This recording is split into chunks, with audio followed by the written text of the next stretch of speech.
জীবনে এমন কিছু কাজ রয়েছে যেগুলো করা একদমই উচিত নয়। যেমন আশা করা।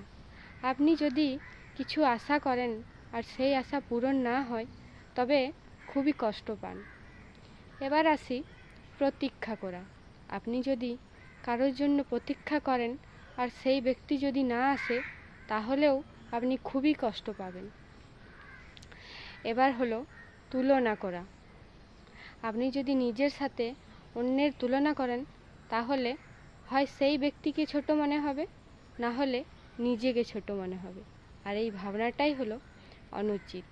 তাহলে যা উচিত হবে তা হলো আশা করার বদলে কর্ম করুন, প্রতীক্ষা করার বদলে কর্ম করুন, আর তুলনা করার বদলেও কর্মই করুন।